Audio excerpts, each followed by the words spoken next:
नमस्कार, ये आकाशवाणी पटना है। अब आप अभिषेक दास से प्रादेशिक समाचार सुनिए। पहले मुख्य समाचार। प्रदेश में कोविड-19 महामारी से संक्रमण का आंकड़ा 15,000 के पार, अब तक 119 लोगों की मृत्यु। 5 जिलों नालंदा, वैशाली, बेगूसराय, जमुई और गोपालगंज में आज से लॉकडाउन लागू। जहानाबाद, गया और सहरसा में लॉकडाउन के फैसले के बाद 22 जिलों में पूर्णबंदी की घोषणा की गई।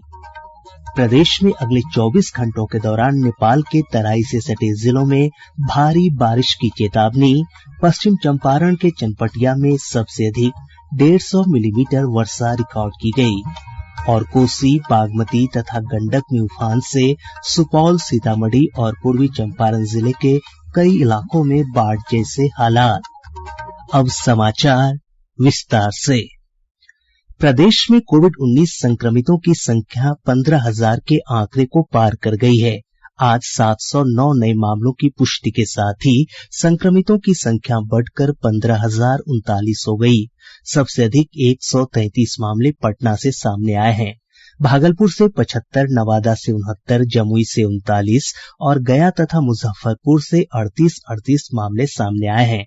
सारण से 27, समस्तीपुर से 24, गोपालगंज से 23, सहरसा से 20, बेगूसराय से 19, पूर्णिया से 18, वैशाली और कटिहार से 17 तथा सीवान से 16 मामलों की पुष्टि हुई है।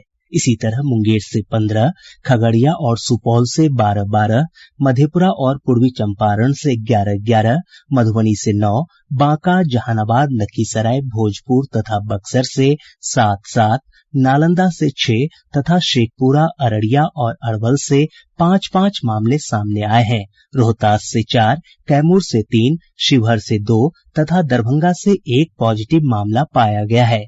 इधर स्वास्थ्य और परिवार कल्याण मंत्रालय की ओर से जारी बुलेटिन के अनुसार राज्य में कोविड-19 संक्रमण से अब तक 119 लोगों की मौत हो चुकी है। वहीं 10,251 लोगों को उपचार के बाद छुट्टी दी जा चुकी है।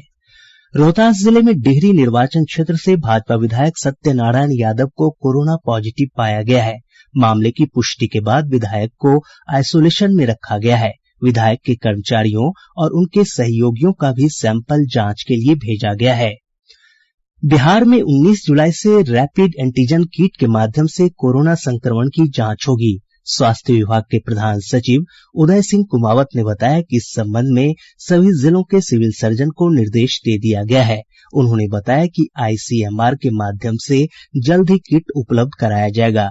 श्री कुमावत ने बताया कि इस टेस्ट के माध्यम से 15 मिनट से 30 मिनट के भीतर जांच रिपोर्ट आ जाएगी।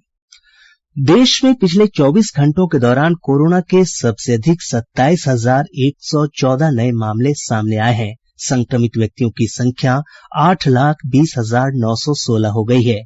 वहीं अब तक 5,15,386 व्यक्ति इस संक्रमण से पूरी तरह स्वस्थ हो चुके हैं। स्वस्थ होने की दर बढ़कर 62.78% पर पहुंच गई है। पिछले 24 घंटों में 519 लोगों की संक्रमण से मृत्यु हुई है। अब तक देश भर में 22,123 लोगों की मौत हो चुकी है। प्रधानमंत्री नरेंद्र मोदी ने देश में कोविड-19 से उत्पन्न स्थिति की आज समीक्षा की। उन्होंने देश के विभिन्न भागों की स्थिति और विभिन्न राज्यों की तैयारियों का जायजा लिया। श्री मोदी ने सार्वजनिक स्थलों पर व्यक्तिगत स्वच्छता और सामाजिक अनुशासन बनाए रखने की आवश्यकता पर बल दिया है। उन्होंने कहा कि कोविड-19 के बारे में व्यापक जागरूकता पैदा करने और इसके संक्रमण का प्रसार रोकने के प्रयास निरंतर किए जाने चाहिए। प्रधानमंत्री ने यह बात दोहराई कि इस बारे में कोई लापरवाही नहीं बरती जानी चाहिए। उन्होंने दिल्ली में महामारी की स्थिति पर नियंत्रण करने में केंद्र, राज्य सरकार और स्थानीय प्राधिकरणों के प्रयासों की सराहना की। कोविड-19 के बारे में आकाशवाणी के विशेष कार्यक्रम में हिस्सा लेते हुए लेडी हार्डिंग मेडिकल कॉलेज में चिकित्सा विभाग के प्रोफेसर डॉक्टर मधुर यादव ने लोगों को सलाह दी है कि वे काम पर बाहर जाते समय सांस लेने से संबंधित सभी सुरक्षित उपायों का पालन करें। हमको सावधानी उसी ऊंचे स्तर की रखनी चाहिए जो हमने लॉकडाउन के समय रखी थी। हम बेवजह घर से बाहर नहीं निकलेंगे, बाहर निकलेंगे तो मास्क लगा के निकलेंगे और रेस्पिरेटरी एटिट्यूड जिसमें कि मास्क लगाना अगर छींके तो हम कोहनी होती है उसे मोड़ के छींके और लगातार हाथ धोते रहे। ये सारी वो है जो पहले भी कर रहे थे, अब थोड़ा ज्यादा करना है। और सबसे बड़ी बात ये है, जब तक जरूरत ना हो घर से बाहर ना निकले। नई दिल्ली स्थित एम्स के डॉक्टर राकेश गर्ग ने कहा कि कोविड-19 का संक्रमण किसी ऐसे व्यक्ति से हो सकता है जो यात्रा करके आया हो या जो किसी संक्रमित व्यक्ति के संपर्क में आया हो। सबसे ज्यादा मायने वाली चीज ये रखती है कि हम कोविड-19 की सस्पिशन उस पर ज्यादा डिपेंड करेंगे अगर उसकी कुछ ऐसी जगह से ट्रेवल की हिस्ट्री है जहां पर पॉजिटिव केसेस थे, एंडेमिक एरिया था, या फिर उनका ऐसे कांटेक्ट हुआ किसी पेशेंट से जो ऑलरेडी पॉजिटिव था, ये सस्पेक्ट था, या फिर ऐसे पेशेंट की जो देखभाल कर रहा है जो कि पॉजिटिव है, ये सस्पेक्ट है। तो अगर ये हिस्ट्री पॉजिटिव है और साथ में सिम्टम्स भी हैं, तो उसमें चांसेस कोविड-19 के होने के रहते हैं। प्रदेश के 5 जिलों नालंदा, वैशाली, बेगूसराय, जमुई और गोपालगंज में आज फिर से पूर्ण लॉकडाउन लागू कर दिया गया है। कोविड-19 के मरीजों की बढ़ती संख्या को देखते हुए ये फैसला किया गया है। इन 5 जिलों में पूर्ण लॉकडाउन लागू होने के बाद राज्य के 18 जिलों में पूर्णबंदी लागू हो जाएगी। 4 और जिलों में लॉकडाउन की घोषणा की गई है। नालंदा, वैशाली और बेगूसराय में 6 दिनों के लिए लॉकडाउन लागू होगा, जबकि जमुई में यह अवधि 5 दिन की होगी। गोपालगंज के 4 ब्लॉक में 18 जुलाई तक लॉकडाउन रहेगा। इधर अररिया जिले में कल से 19 जुलाई तक और सहरसा नगर परिषद क्षेत्र में कल से 16 जुलाई तक लॉकडाउन की घोषणा की गई है। वहीं जहानाबाद में 13 से 17 जुलाई तक लॉकडाउन रहेगा। गया टाउन सहित नगर पंचायत और शहरी इलाकों में कल से अगले आदेश तक पूर्ण लॉकडाउन रहेगा। हमारे संवाददाताओं ने बताया है कि लॉकडाउन का पूरी सख्ती के साथ पालन कराया जा रहा है। लॉकडाउन का पालन कराने के लिए जगह जगह दंडाधिकारियों के नेतृत्व में पुलिस बल की तैनाती की गई है। आवश्यक सेवाओं की दुकानों को छोड़कर अन्य सभी दुकानें बंद हैं। सभी धार्मिक स्थलों को भी बंद रखा गया है। प्रादेशिक समाचार आप आकाशवाणी पटना से सुन रहे हैं। प्रदेश में मास्क नहीं लगाने वालों के खिलाफ चलाए गए विशेष अभियान के तहत 5 जुलाई से अब तक 11,08,000 रुपए से अधिक की राशि जुर्माने के रूप में वसूली जा चुकी है। पुलिस मुख्यालय से प्राप्त जानकारी के अनुसार 22,164 लोगों से जुर्माना वसूला गया है। वहीं अनलॉक 2 के तहत नियमों के उल्लंघन के मामले में लगभग 1,92,00,000 रुपए की राशि जुर्माने के रूप में वसूली गई है। 6,862 वाहन जब्त किए गए हैं, जबकि 4 लोगों की गिरफ्तारी हुई है और 4 प्राथमिकियां दर्ज की गई हैं। मौसम विभाग ने अगले 24 घंटों के दौरान उत्तर बिहार और नेपाल की तराई वाले क्षेत्रों में भारी बारिश की चेतावनी जारी की है। सुपौल, सहरसा, मधेपुरा, अररिया, मधुबनी, मुजफ्फरपुर, पूर्वी चंपारण और पश्चिम चंपारण जिले सबसे अधिक प्रभावित रहेंगे। मौसम विज्ञान केंद्र पटना के वैज्ञानिक एसके पटेल ने बताया कि इस दौरान वज्रपात की आशंका बनी हुई है। पूर्वानुमान के अनुसार विगत 24 घंटों में सभी जगहों पर मध्यम से भारी वर्षा एवं तराई वाले क्षेत्रों में भारी से बहुत भारी वर्षा हुई है। मानसून की अक्षीय रेखा अभी भी हिमालय की तराई से गुजर रही है, जिसके कारण उत्तर बिहार के कई जिलों में भारी बारिश एवं तराई वाले क्षेत्रों में भारी से बहुत भारी बारिश के साथ अधिसंख्य जिलों में वज्रपात की संभावना है। प्राप्त जानकारी के अनुसार पिछले 24 घंटों में सबसे अधिक 150 मिलीमीटर बारिश पश्चिम चंपारण जिले के चनपटिया में रिकॉर्ड की गई है। वहीं सीतामढ़ी जिले के ढेंग ब्रिज में 130 और सुपौल जिले के बसुआ में 120 मिलीमीटर बारिश दर्ज की गई। दरभंगा, किशनगंज, सीवान और मधेपुरा जिले में कई स्थानों पर भारी बारिश रिकॉर्ड की गई है। प्रदेश की सभी प्रमुख नदियों के जलस्तर में तेजी से बढ़ोतरी हुई है। लगातार बारिश के कारण कोसी नदी का जलस्तर तेजी से बढ़ा है। सुपौल के बसुआ में नदी खतरे के निशान के आसपास बह रही है।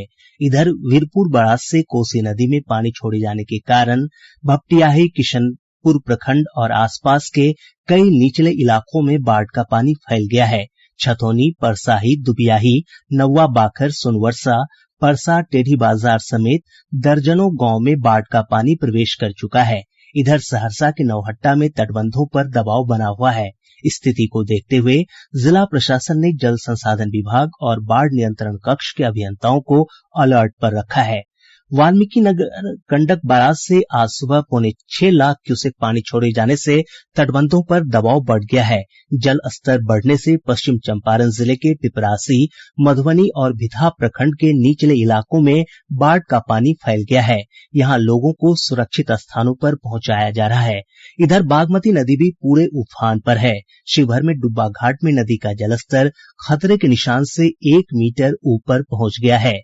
जिले के पिपराही प्रखंड के विभिन्न इलाकों में बाढ़ जैसे हालात उत्पन्न हो गए हैं। इधर प्रखंड के बेलवा नरकटिया गांव के पास शिवहर मोतिहारी मार्ग के ऊपर से पानी बह रहा है, जिससे इस सड़क मार्ग पर यातायात ठप हो गया है। सीतामढ़ी जिले में बागमती, ढेंग ब्रिज, सोनाखान, कटौंझा में खतरे के निशान से ऊपर बह रही है।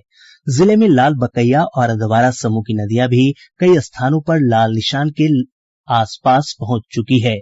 लखनदेई नदी का पानी खाप खोपराहा गांव में प्रवेश कर गया है। गंभीर स्थिति को देखते हुए बाढ़ को लेकर रेड अलर्ट जारी किया गया है। जिलाधिकारी अभिलाषा कुमारी शर्मा ने सभी नोडल पदाधिकारियों को बाढ़ की आशंका वाले क्षेत्रों में कैंप करने के निर्देश दिए हैं। पूर्वी चंपारण जिले के संग्रामपुर में गंडक नदी का पानी कई इलाकों में फैल गया है। हमारे संवाददाता ने बताया कि कटिहार जिले में महानंदा, गंगा, कोसी और बरंडी नदी के जलस्तर में तेजी से बढ़ोतरी हुई है। केंद्रीय जल आयोग से प्राप्त जानकारी के अनुसार बक्सर, पटना, मुंगेर और भागलपुर जिले में सभी प्रमुख स्थानों पर गंगा नदी के जलस्तर में बढ़ोतरी देखी जा रही है। पटना के हाथीदह में गंगा नदी का जलस्तर लाल निशान से 2 मीटर नीचे है। इधर बाढ़ के खतरे को देखते हुए मुख्यमंत्री नीतीश कुमार ने संबंधित जिलाधिकारियों को तटबंध के पास बसे लोगों को सुरक्षित स्थानों पर ले जाने का निर्देश दिया है। राष्ट्रीय आपदा प्रबंधन प्राधिकरण ने बाढ़ के दौरान नुकसान कम करने के लिए कुछ उपायों की सलाह दी है। आकाशवाणी समाचार के साथ बातचीत में एनडीएमके के सदस्य कमल किशोर ने बाढ़ से पहले सतर्कता उपायों के विषय में जानकारी दी। बाढ़ आने से पहले अपने आप को सतर्क रखें। रेडियो, टीवी, समाचार पत्रों में जो ताजा जानकारी दी जा रही है, वार्निंग दी जा रही है, उस पे हमेशा अपना ध्यान रखें। अपना मोबाइल फोन चार्ज रखें। जहां तक हो सके एसएमएस का प्रयोग करें ताकि उसकी बैटरी ज्यादा से ज्यादा समय तक चले। अपने पालतू जानवरों को बांध कर न रखें और एक इमरजेंसी किट तैयार करके रखें अपने घर के लिए, जिसमें प्राथमिक उपचार की चीजें हों, डायरिया की दवा हो। जो महत्वपूर्ण कागज हैं आपके पास, एक वाटरप्रूफ थैले में डाल के संभाल के रखें।